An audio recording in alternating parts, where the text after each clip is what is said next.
Bonjour à tous, alors nous avons ici une scie sauteuse Dynel dans un kit complet avec une mallette rigide de protection, très pratique pour le rangement.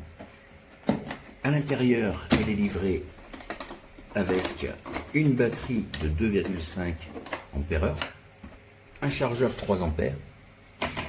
Vous avez 5 lames, alors il y en a 3 pour le bois et 2 pour le métal. Vous avez également un pare-éclat qui permet de faire des coupes en limitant les éclats autour de la zone de coupe. Et vous avez enfin un embout pour aspirateur. Alors c'est très simple, hein. Vous prenez la scie sauteuse qui est là, voilà. Et l'embout vient simplement se glisser à l'arrière ici, jusqu'au contact, tout en bout. Voilà. Et vous démanchez le tuyau d'aspirateur ici. Alors c'est vraiment très efficace, hein, ça capte beaucoup de la sciure, ça évite d'en mettre à peu près partout.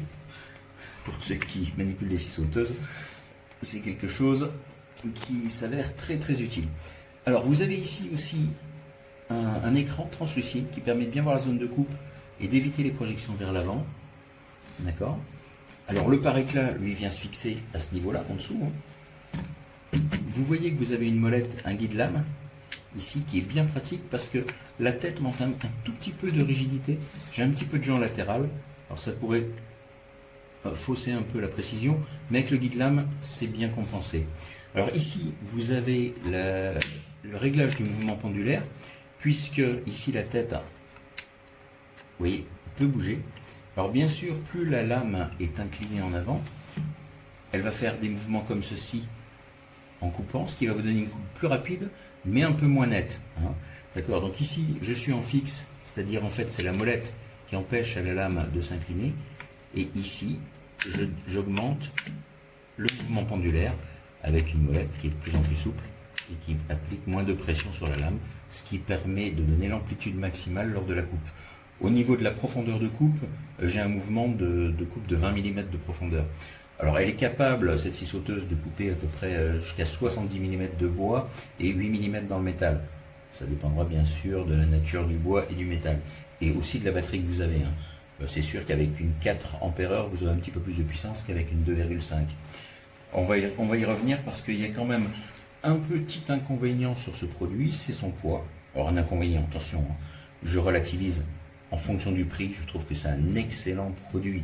Vous avez quand même un kit complet qui vous permet de travailler directement et qui est de bonne qualité. Vous ferez du bon boulot avec. Pour des coupes occasionnelles, je la trouve parfaite.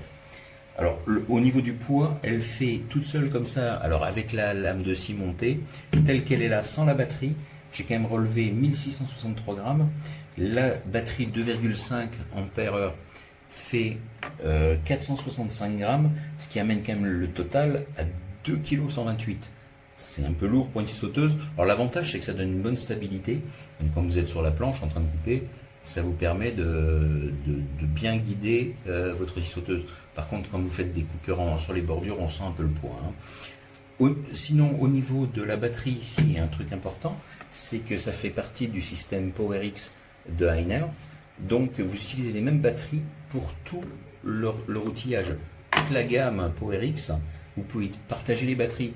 Donc ça vous évite d'avoir à racheter 50 batteries à chaque fois que vous voulez acheter un appareil. Vous n'achetez que l'appareil et vous utilisez vos 2, 3 ou 4 batteries sur tous les appareils. Ça, c'est vraiment un point très important. Écoutez, sinon, vraiment, très bon rapport qualité-prix selon moi.